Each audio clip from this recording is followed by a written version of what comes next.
Triệu chứng của người bệnh thế nào rồi, Miêu?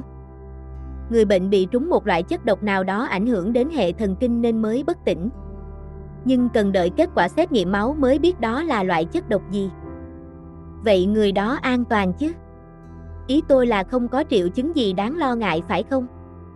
Hiện đã an toàn. Giờ chỉ còn chờ người bệnh tỉnh lại, sau đó tôi sẽ tiến hành kiểm tra sức khỏe một cách kỹ lưỡng. Cảm ơn cậu rất nhiều. Wayo cảm ơn người bạn của mình, người đang mở một phòng khám nhỏ ở vùng ngoại ô, bởi trước khi bất tỉnh, công chúa Catherine đã kiên quyết không chịu đi bệnh viện hay báo cảnh sát. Cô không còn lựa chọn nào khác ngoài việc đưa công chúa đến gặp người bạn là bác sĩ, người mà cô tin tưởng sẽ giữ bí mật chuyện quan trọng này. Nhưng mà Lom vẫn chưa nói với tôi người phụ nữ này là ai.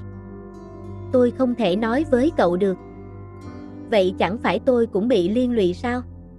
Nếu cô ấy là tội phạm bỏ trốn thì tôi sẽ gặp rắc rối đúng không? Lý do tôi không nói với Miu là vì tôi chưa chắc chắn và chưa thể xác minh cô ấy là ai. Nhưng cậu đừng lo, người phụ nữ này không phải tội phạm. Tôi cam đoan rằng Miu sẽ không bị liên lụy vì chuyện này.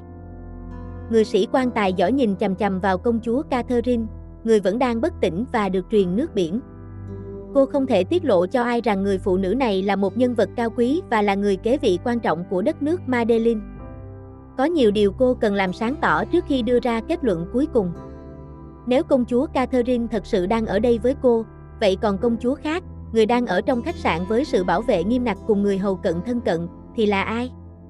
Mọi chuyện rắc rối và đầy bí ẩn. Mỗi quyết định vào lúc này đều có thể dẫn đến những hệ lụy sau này, nên cô buộc phải cân nhắc kỹ lưỡng và bình tĩnh trong tình huống đầy áp lực này. Từ lúc công chúa Blue cầu xin cô giúp đỡ, cô đã bị cuốn vào câu chuyện không thể thoái lui. Chị Lom, sao chị đi lâu vậy? Có chuyện gì?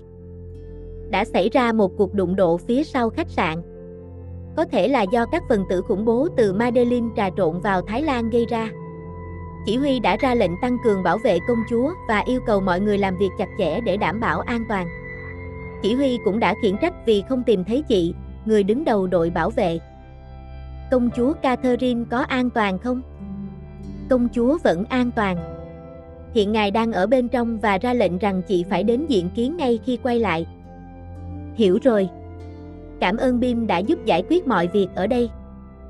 Wayo trả lời Bim, người đàn em thân cận của mình, trước khi quay lại khách sạn để diện kiến công chúa Catherine như lệnh đã truyền. Đó là lúc rạng sáng cùng ngày xảy ra vụ việc vào giữa đêm. Trong khi đó, cô cũng yên tâm rằng công chúa thật sự, người cô chưa thể xác minh hoàn toàn, đã được an toàn trong sự chăm sóc của bác sĩ. Thần đến diện kiến công chúa. Công chúa Blue đang chờ cô Wayo. Xin mời đi lối này. Người được gọi đi theo người hầu cận thân tín của công chúa Catherine, bà Grace, đến một ban công trong căn phòng rộng lớn. Công chúa Catherine đang đứng đó vào buổi sáng, nhưng cô vẫn chưa thể nhìn rõ dung mạo của ngài. Cô Wayo đã đến. Thần xin cung kính chào công chúa. Không cần khách sáo, cũng không cần dùng từ ngữ lễ nghi với chúng ta. Ta chỉ muốn nói chuyện với cô Wayo về sự việc xảy ra tối qua. Công chúa muốn biết điều gì? Grace, ra ngoài đi. Ta muốn nói chuyện riêng với cô Wayo. Vâng. Wayo nhìn theo bà Grace, người rời đi để nhường không gian riêng cho cô và công chúa. Cô bắt đầu quan sát sự khác biệt giữa vị công chúa này và người đã gặp nạn tối qua. Nhưng bất kể cố gắng tìm kiếm điểm khác biệt ra sao, vẻ đẹp lộng lẫy, giọng nói và phong thái của ngài đều hoàn hảo đến mức không thể phát hiện điều gì không phù hợp. Tối qua, khi xảy ra sự việc, tại sao cô Wayo, với tư cách là trưởng nhóm bảo vệ, lại biến mất? Thần có việc gấp, thưa ngài. Việc đó quan trọng hơn sự an toàn của chúng ta sao? Đúng vậy, đó là việc quan trọng hơn nhiệm vụ đã được giao. Ta đã rõ. Cô Wayo có thể rời đi. Người sĩ quan tài giỏi cúi đầu chào công chúa Catherine, người đã ngắt lời cô chỉ sau vài câu hỏi ngắn trước khi rời đi. Nhưng cô không quên để lại một lời cuối. Nếu công chúa muốn trách phạt ai đó về chuyện này hoặc cần một người chịu trách nhiệm, thần xin nhận hoàn toàn trách nhiệm vì sự thiếu sót trong nhiệm vụ. Những người trong nhóm của thần không có lỗi. Ta sẽ không trách phạt cô, Wayo. Sự cố tối qua là một cuộc đụng độ bất ngờ. Nhưng nếu mọi thứ đã yên ổn, chúng ta hy vọng rằng sẽ không xảy ra chuyện như thế này nữa. Ngay cả người đàn em của cô là Bim, người ở lại trông coi nơi này, cũng không biết rằng đó là một sự việc bất ngờ, chỉ biết rằng có xung đột giữa hai bên phía sau khách sạn. Nếu người của Thái Lan không biết, thì người của Madeleine không có mặt ở đó làm sao có thể biết được, và tại sao một việc quan trọng như vậy lại được báo cáo đến một công chúa ở một đất nước khác. Từ giờ, thần sẽ tận tâm làm nhiệm vụ chăm sóc công chúa, dù có phải đánh đổi bằng mạng sống. Ta cảm ơn ngươi. Có một điểm khác biệt nhỏ giữa hai công chúa Catherine mà mọi người thường bỏ qua, vì vẻ ngoài của họ rất giống nhau, từ chiều cao, vóc dáng cho đến mọi hành động. Nhưng có một điều không thể che giấu mãi, dù đã chuẩn bị tinh vi đến đâu. Đôi mắt đó không toát lên vẻ dịu dàng và bao dung khi nở nụ cười như ánh mắt quen thuộc mà cô từng có cơ hội đối diện. Cuối cùng, cô đã biết ai là công chúa giả mạo. Helena, cảnh sát đó có gì đáng ngờ không? Đừng lo, Grace. Tôi đã chuẩn bị cho việc này từ nhiều năm. Không đời nào tôi để mọi kế hoạch đổ bể chỉ vì một cảnh sát này đâu. Công chúa Catherine giả mạo, đóng vai bởi Helena, đáp lại người đồng mưu là Grace. Kế hoạch này đã được họ chuẩn bị trong nhiều năm. Helena thậm chí đã phẫu thuật từ đầu đến chân để trở thành Catherine Belu Delena, công chúa của Madeleine, một cách hoàn hảo. Với sự hợp tác của người hầu thân cận mà mọi người tin tưởng như Grace, không ai có thể nghi ngờ kế hoạch lớn đang được triển khai. Nhưng tôi không yên tâm về Wayo. Tôi cảm thấy cảnh sát đó có gì đó chúng ta cần phải cẩn thận. Ý cô là sao? Tối qua, lúc xảy ra chuyện, Wayo đã biến mất và không ai biết hay trả lời được cô ấy đã đi đâu, trong khi nhiệm vụ của cô ấy là bảo vệ an toàn cho công chúa Blue tại đây. Nhưng nếu cảnh sát đó biết tôi là công chúa giả, chắc chắn cô ấy sẽ không ngồi yên. Theo quan sát của tôi, Wayo không có gì khả nghi hoặc bất thường cả. Không thể chủ quan được, chừng nào chưa thấy thi thể của công chúa Blue. Dù sát thủ được thuê đã báo cáo rằng nhiệm vụ đã hoàn thành, công chúa Catherine đã bị xử lý theo lệnh. Nhưng Gerson nghĩ rằng chừng nào chưa có bằng chứng hoặc hình ảnh xác nhận thi thể của công chúa thật bị loại bỏ, thì không thể hoàn toàn yên tâm. Nếu muốn làm việc lớn, không thể để sai sót ở những chi tiết nhỏ. Nhưng Henry xác nhận rằng người nhận nhiệm vụ đã làm xong rồi. Helena, tôi chỉ có cảm giác rằng mọi thứ không thể dễ dàng và thuận lợi như thế. Tôi sẽ bảo Henry cử người theo dõi Wayo từng bước. Trước khi rời Thái Lan vào tuần tới, chúng ta phải nhanh chóng dọn dẹp mọi thứ ở đây một cách kín kẽ nhất. Grace, cô làm theo những gì thấy phù hợp. Còn nhiệm vụ ở đây, tôi sẽ tiếp tục xử lý trong vai trò là người thừa kế ngai vàng của Madeleine. Từ các nhiệm vụ quan trọng đối với đất nước mà công chúa Catherine phải thực hiện, đến ngôi báu của vua Arthur Delena chuẩn bị nhường lại cho công chúa Catherine trong tương lai gần. Đến lúc đó, mọi thứ ở Madeleine sẽ nằm trong tay cô ta. Gặp lại ngày mai. Wayo nói lời tạm biệt với người đàn em thân thiết trước khi tách ra, kết thúc nhiệm vụ trong ngày để thay ca với đội bảo vệ khác. Cô sẽ quay lại đây vào ngày mai để tiếp tục theo sát công chúa Catherine trong lịch trình đã định. Trên đường lái xe rời khỏi khách sạn, Wayo nhận ra có một chiếc xe hơi theo dõi cô từ con đường trước khách sạn, dù đã lái đi gần 10 km. Bám đuôi mà quá tệ. Cô gái lẩm bẩm khó chịu với tình huống khiến cô bực bội và làm chậm hành trình. Nhưng để đảm bảo an toàn cho công chúa Catherine thật, Wayo quyết định rẽ vào một trạm xăng, làm như đang vào nhà vệ sinh. Nhìn lướt qua, cô thấy chiếc xe theo dõi cũng đậu ở khoảng cách gần. Nó ở trong nhà vệ sinh lâu quá, đã 20 phút rồi. Nhưng xe nó vẫn còn ở đây, và phía sau không có lối ra khác. Thử vào xem nó còn ở trong đó không. Đại ca, không có ai trong nhà vệ sinh nữ cả.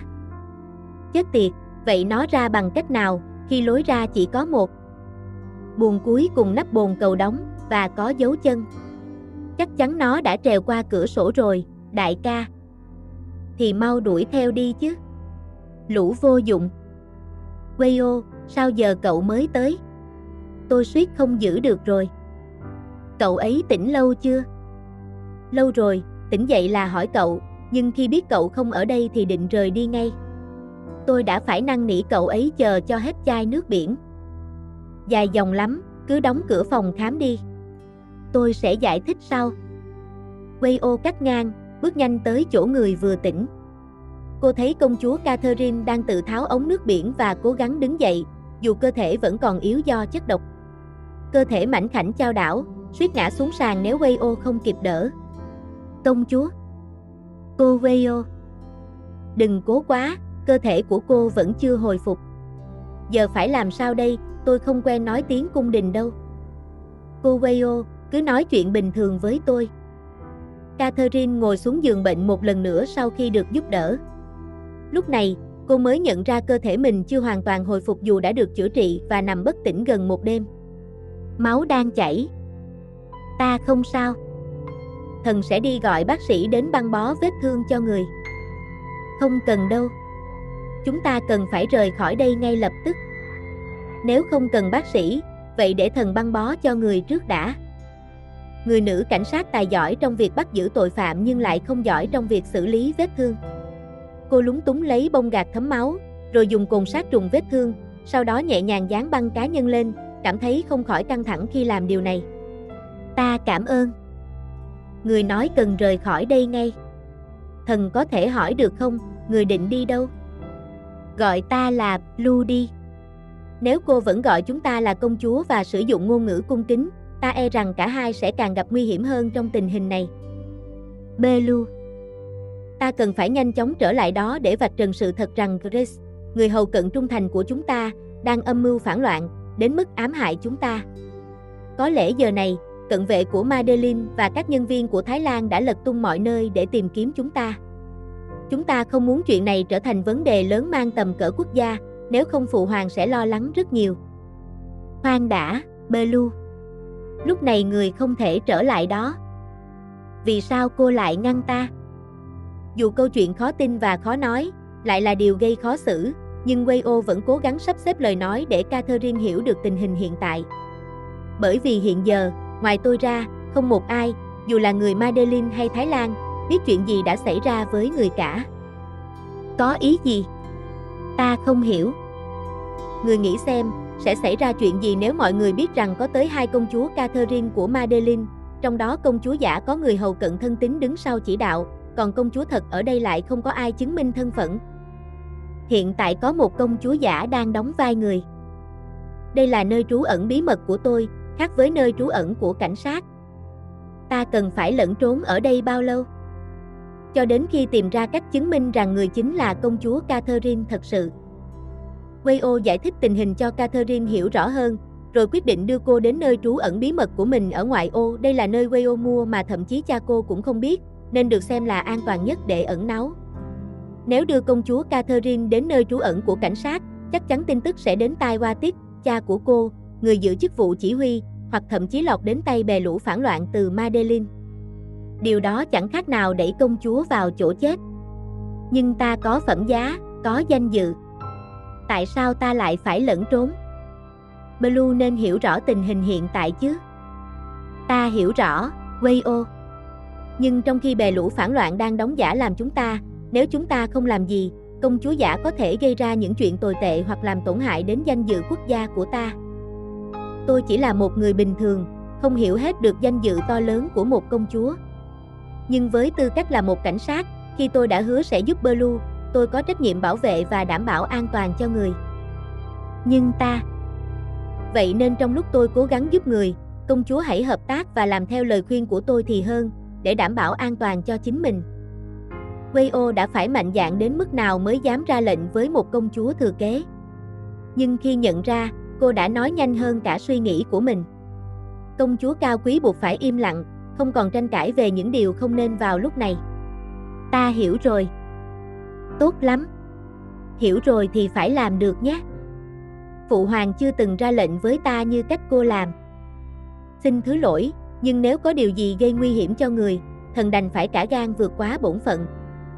Catherine nhìn thẳng vào ánh mắt của người đã sử dụng lý lẽ buộc cô phải chấp nhận.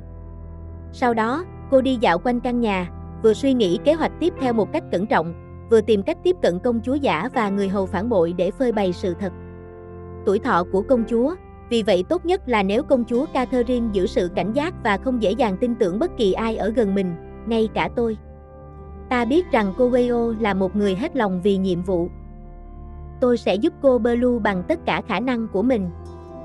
Ta cảm ơn cô. Đến lúc đó, nếu mọi chuyện được giải quyết tốt đẹp, cô Blue có thể tự mình đánh giá tôi là người như thế nào. ngọn gió, chỉ còn vài ngày nữa công chúa Catherine sẽ đến thăm một quốc gia lân cận.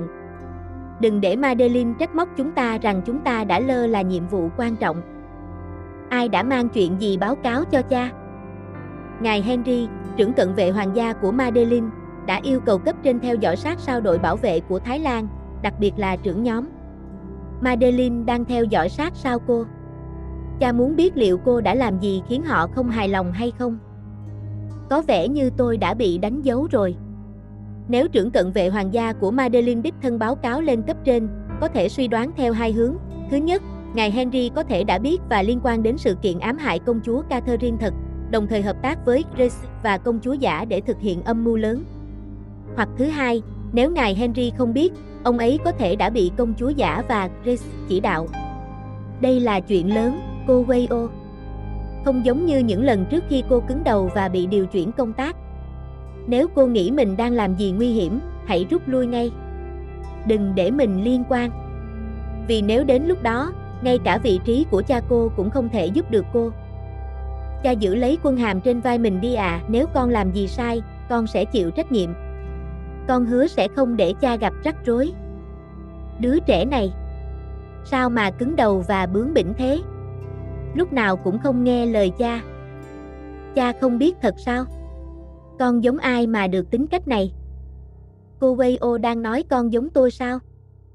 Đúng vậy, hồi trẻ anh cũng bốc đồng không ít đâu. Đừng nói là không nhớ nhé.